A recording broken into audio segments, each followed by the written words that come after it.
After the end of World War II, the world was split into two, East and West. This marked the beginning of the era called the Cold War.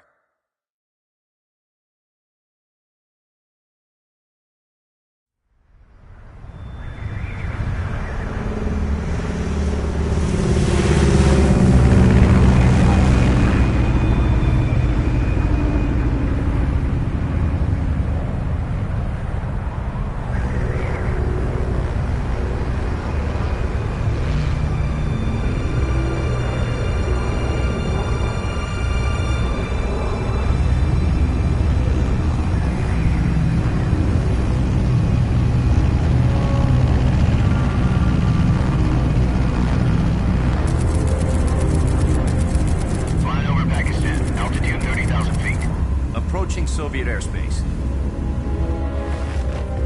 20 minutes to drop off. Commencing internal depressurization. Equipment check.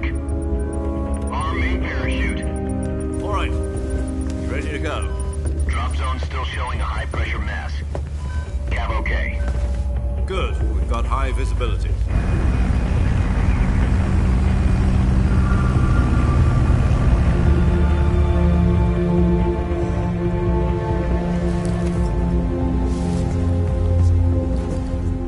Cigar. Connecting oxygen hose to interior connector. Put on your mask.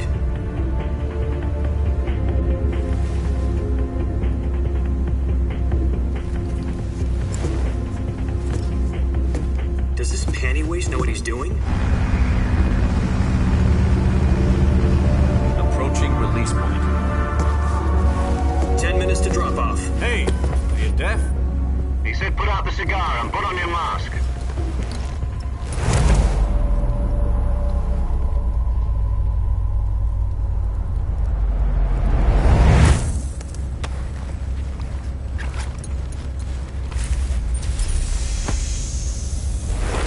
Depressurization complete. Checking oxygen supply. 6 minutes to drop off. Opening rear hatch.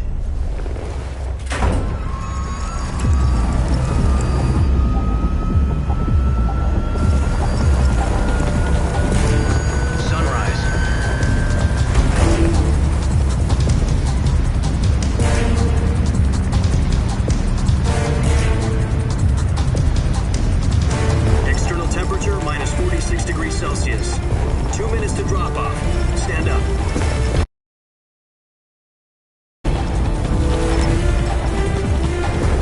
You'll be falling at 130 miles per hour. Try not to get frostbite from the wind chill. 1 minute to drop off. Move to the rear. Activate the alarm bottle. This is one for the history books. The world's first halo jump. 10 seconds to drop off. Stand by. Status okay, all green. Prepare for drop-off. Countdown. 5, 4, 3, 2, 1. Spread your wings And fly. God be with you.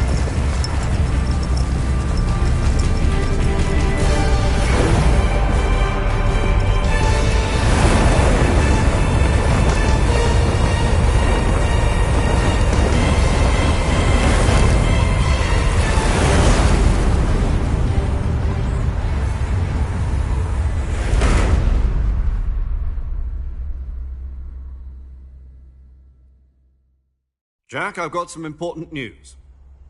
The head of the CIA has finally given us the green light for the Virtuous mission. Virtual mission? No, the Virtuous mission. The future of our Fox unit depends on it. If it succeeds, we'll be officially organized into a unit. Virtuous mission? Sounds like some kind of initiation ritual. You know, don't get cocky. This isn't a training op.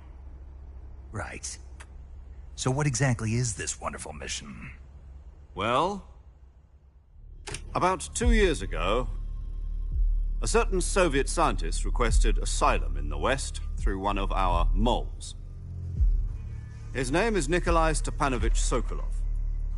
He's head of the OKB-754 Design Bureau, one of the Soviets' top-secret weapon research facilities, and the East's foremost expert on weapons development. Sokolov? Isn't he that famous rocket scientist? The very same.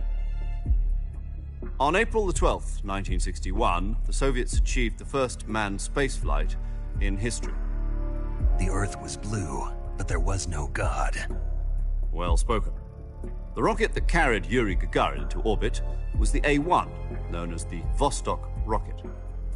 Sokolov is said to be the man most responsible for the multi-engine cluster used in that rocket. After Gagarin's flight, Sokolov left rocket development to become the head of the newly established Design Bureau.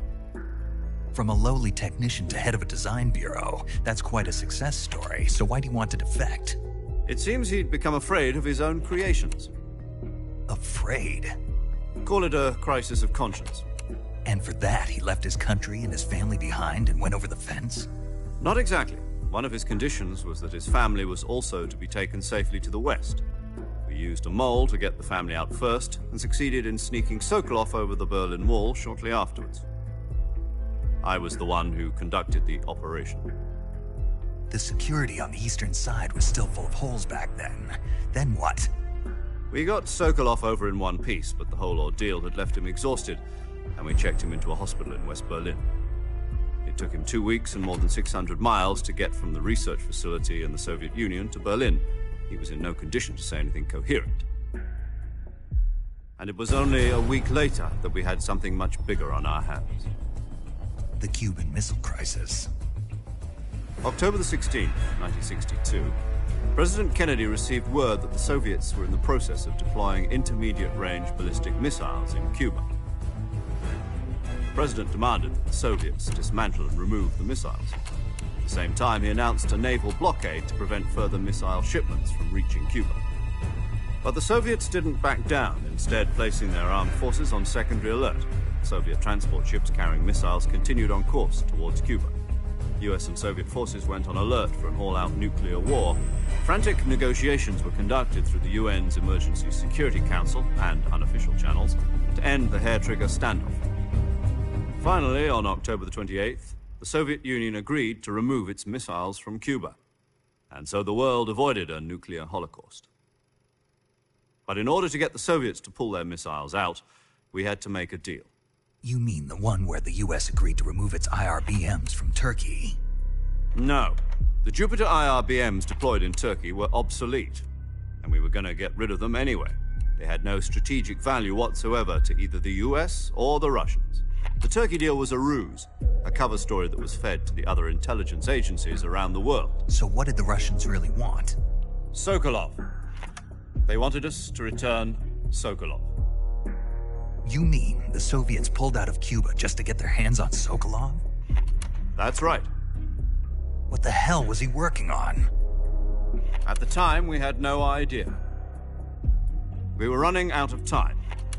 It was either give up Sokolov or risk full-scale nuclear war. In the end, we had no choice. President Kennedy gave in to Khrushchev's demand. The next day, I got Sokolov out of the hospital, handing him over to agents on the eastern side. Sokolov kept on screaming, "Save me," until he disappeared from my sight. Then a month ago, we received some new information from one of our moles. About Sokolov? Yes.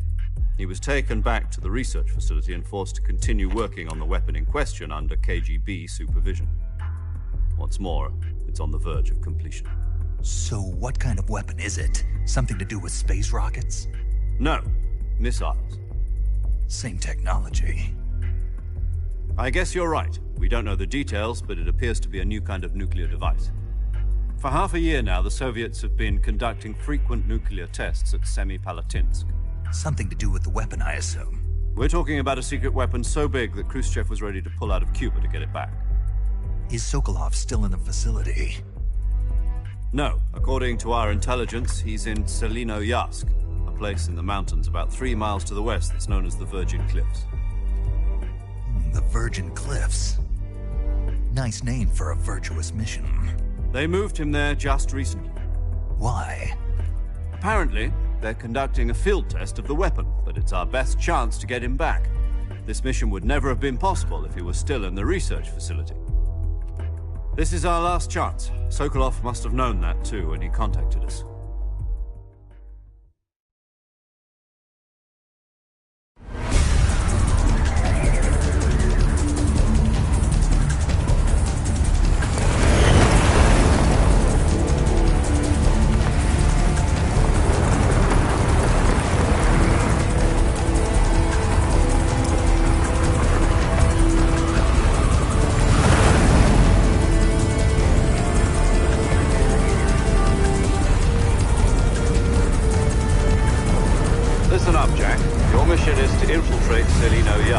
Soviet mountains, ensure the safety of Sokolov, and bring him back to the west.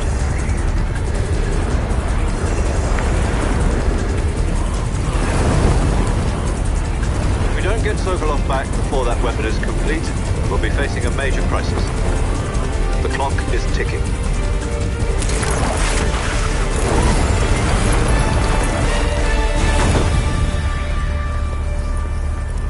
Once we've confirmed the rescue of Sokolov, stand by at the recovery point. A recovery balloon will be dropped at that point. Helium will be pumped into the balloon to inflate it. The process takes about 20 minutes. Once it's complete, the gunship's arm will latch onto the balloon and pull it up. The Fulton surface-to-air recovery system. I'm familiar with the theory. Take it easy. It's been combat-proven. Do you think Sokolov is up to it? The shock will be less than during a parachute jump, and the arm can handle up to 500 pounds. So you're planning on going over the border in a single combat Talon? She's equipped with two 6-barrel 20mm Vulcan cannons, as well as two 40mm machine guns. Sounds like she could hold her own against a battalion of tanks. Even with the fuel in the reserve tank, we're facing a 4-hour time limit. If all goes well, it shouldn't take more than a few hours. Home in time for dinner. But if anything goes wrong, you'll be eating dinner, breakfast, and all the rest of your meals in the jungle.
Do you copy?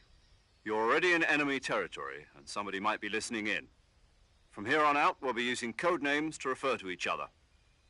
Your code name for this mission will be Naked Snake. I'll be referring to you as Snake from now on. You're not to mention your real name. Snake? Oh, you don't like snakes? What do you mean? Well, you've eaten one before, haven't you? In survival training. I'm glad to hear that. I don't know if I'd ever order one in a restaurant, but... Be careful, you might not have a choice. What about you, Major? What should I call you? Let's see. I'll be Tom. Call me Major Tom. This will be a sneaking mission. You must not be seen by the enemy. You must leave no trace of your presence. Is that clear? This kind of infiltration is the Fox unit's speciality. In other words, weapons and equipment are procured on site. That goes for food as well. You're completely naked, just as your name implies. Great. Now I see why you asked me if I like snakes. I suppose calling me Snake was your idea of a joke, too. No. There's a good reason for that. I'll tell you later when the time is right. Gotcha. Getting back to the subject, how exactly am I supposed to feed myself? You've been issued a knife and a tranquilizer gun. Use them to hunt for food. You'll also find some medical supplies in your backpack. Yeah, about the backpack. I lost it in a tree on the way down.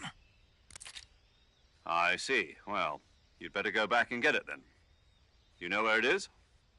No problem. I can see it from here. It's stuck on a branch. To climb a tree, Stand in front of a tree that's covered in ivy and press the action button. I'll be monitoring your progress over the radio. We can't risk violating Soviet airspace, but I'll be in the gunship. My frequency is 140.85. I'll give you a call if I need to talk to you. If you need to talk to me, use the send function. Okay, Snake, go get your backpack.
I see you've retrieved your backpack, Snake.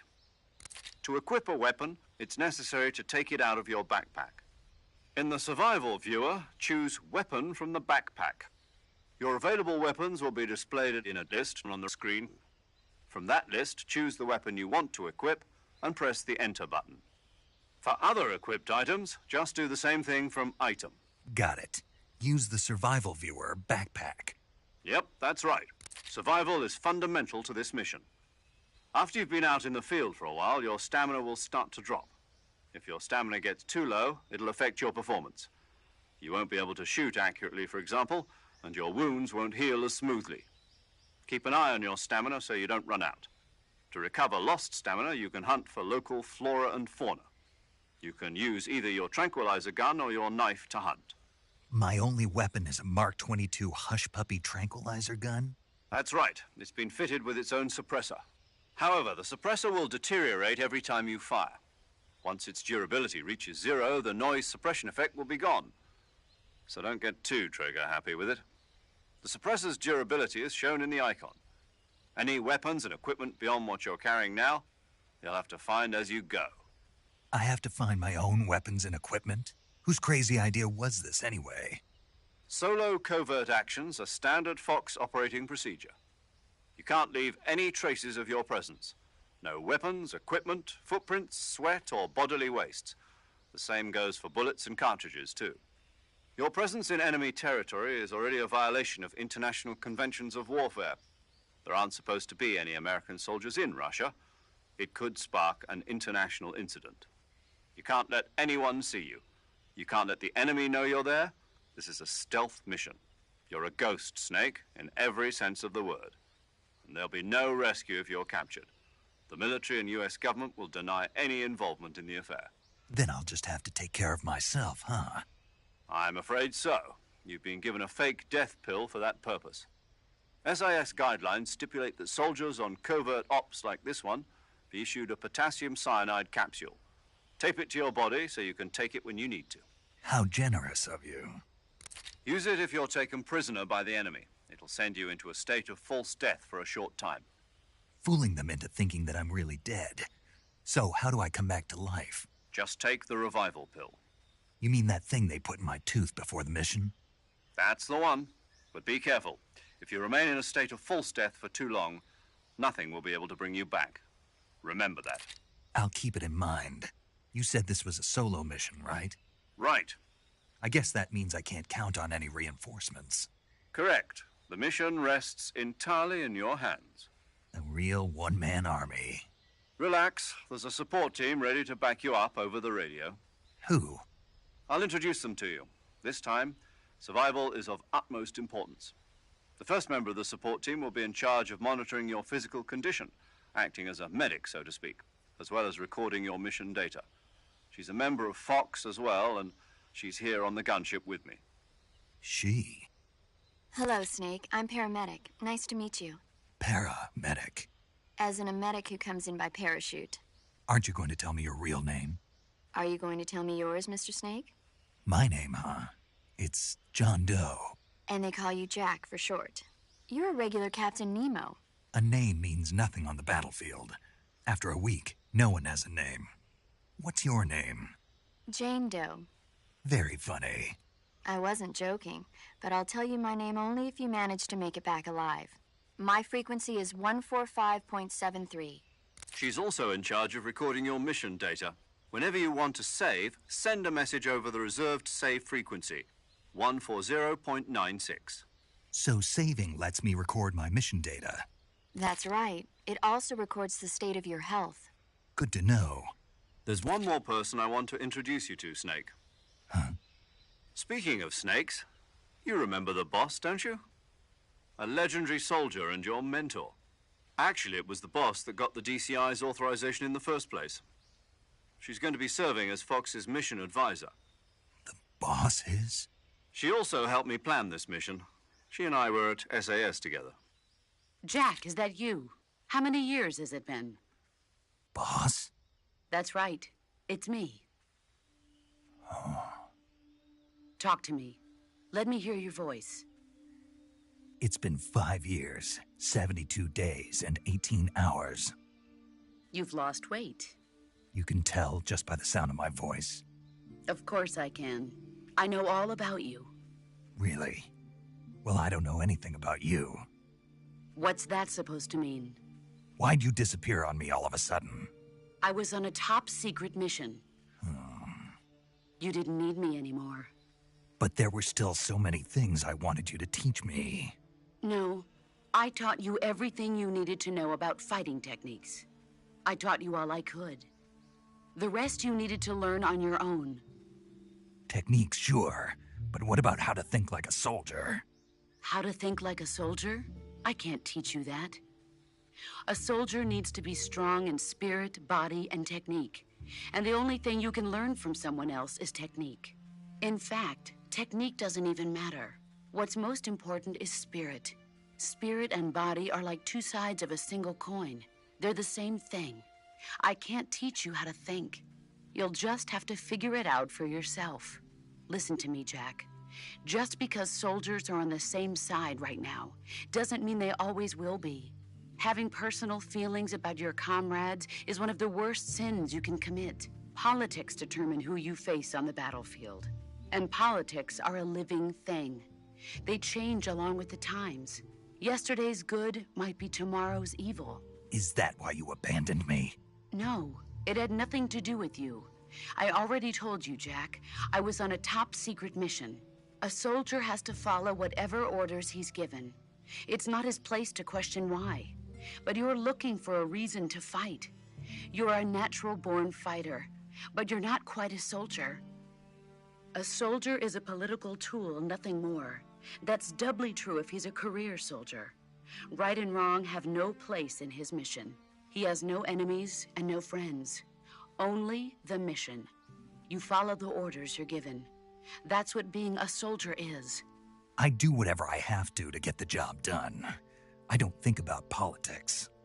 That's not the same thing. Sooner or later, your conscience is going to bother you. In the end, you have to choose whether you're going to live as a soldier or just another man with a gun. There's a saying in the Orient, loyalty to the end. Do you know what it means? Being patriotic. It means devoting yourself to your country. I follow the president and the top brass. I'm ready to die for them if necessary. The president and the top brass won't be there forever. Once their terms are up, others will take their place. I follow the will of the leader, no matter who's in charge. People aren't the ones who dictate the missions. Then who does? The times. People's values change over time, and so do the leaders of a country. So there's no such thing as an enemy in absolute terms. The enemies we fight are only enemies in relative terms, constantly changing with the times. As long as we have loyalty to the end, there's no point in believing in anything, even in those we love. And that's the way a soldier's supposed to think? The only thing we can believe in with absolute certainty is the mission, Jack. All right, but do me a favor. What is it? Call me Snake. Snake. Oh, right. Your codename is Snake. It suits you well. That's right. The legendary unit that the boss put together during World War II was a snake. The Cobra unit, a group of heroes that brought the war to an end and saved the world. As long as you've got a legendary hero backing you up, you'll be fine. Isn't that right, Snake? Yeah, I can't think of anyone else I'd rather have with me. Oh, and one more thing, boss. Yes? It's good to hear your voice again. Same here. After all, who knows if either of us will make it out alive? Snake, you are always best at urban warfare and infiltrating buildings. But this is the jungle. Survival is going to be key. Those CQC techniques I taught you are sure to come in handy. CQC? Close quarters combat, huh? I've been in the Green Berets for the past few years. I'm probably pretty rusty. Not to worry. I'll be here to help you remember. After all, this is your first actual survival mission. I'll be supporting you over the radio. Where are you, boss? Next to the Major? The boss is communicating with us by radio from aboard a Permit-class submarine in the Arctic Ocean. My frequency is 141.80. Call me if you need my advice on battle techniques. Gotcha. Your mission is to retrieve Dr. Sokolov. Dr. Sokolov is being held in an abandoned factory located to the north of your current position. Avoid heavy combat and don't let anyone see you. Don't forget that this is a stealth mission. Snake, try to remember some of the basics of CQC.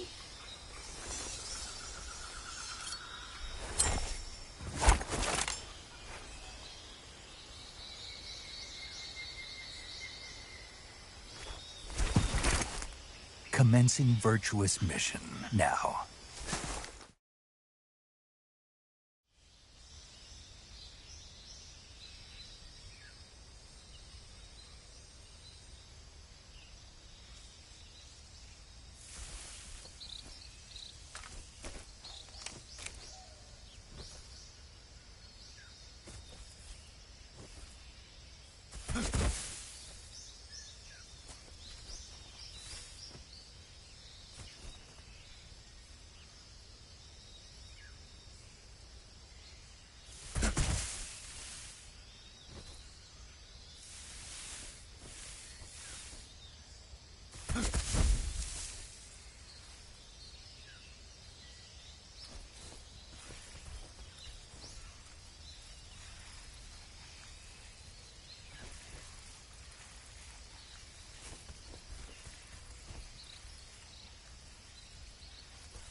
It can't be.